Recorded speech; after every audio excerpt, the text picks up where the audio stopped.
Hello, distant learners. Well, I am so excited to take a little time and talk to you and watch with you a couple of pages from our MAPS magazine. It's those social study magazines. You want to find the one that says MAPS on it. And we will start on page, it's like 2 and 3, as long as you're on this one that says in the classroom with that picture of the classroom. That's where we'll be started. So I'm going to get set up so we're ready to go. You be ready to go, and we will listen along and talk about MAPS. In the classroom. From MAPS. This is Gracie's classroom. She knows where everything is. And so we can click on things. A map tells us where things are. And so this is a map of her classroom. And then we can click on and find out what all these different things are in her classroom.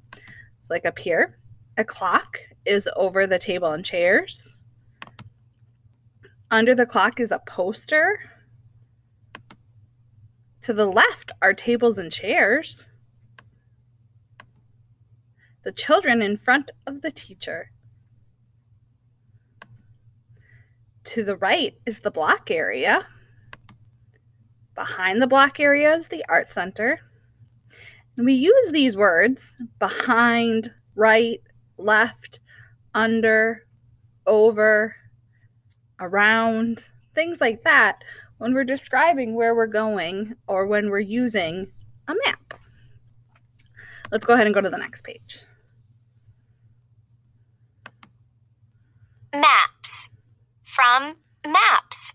Your classroom may be a lot like Gracie's classroom. It may look like this one. A map shows where things are in the classroom. A map is a drawing of a place. Models.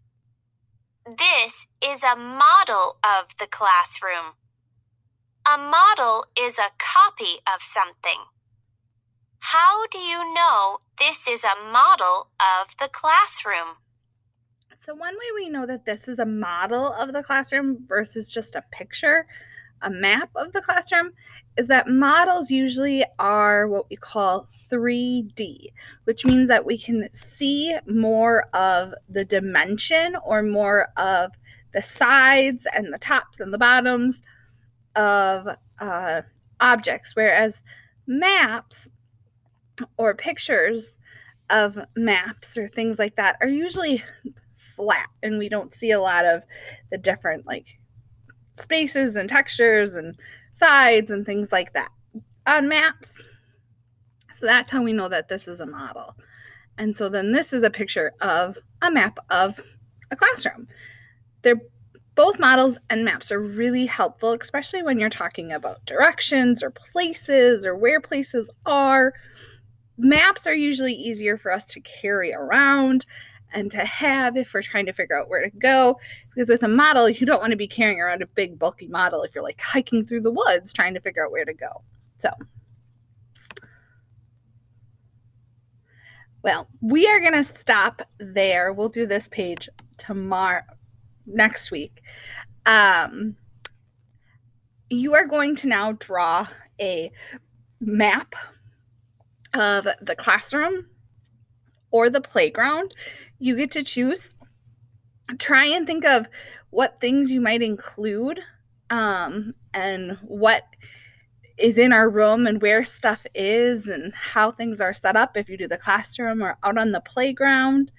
So I hope you have fun creating your map of the classroom or the playground, and I'll see you later.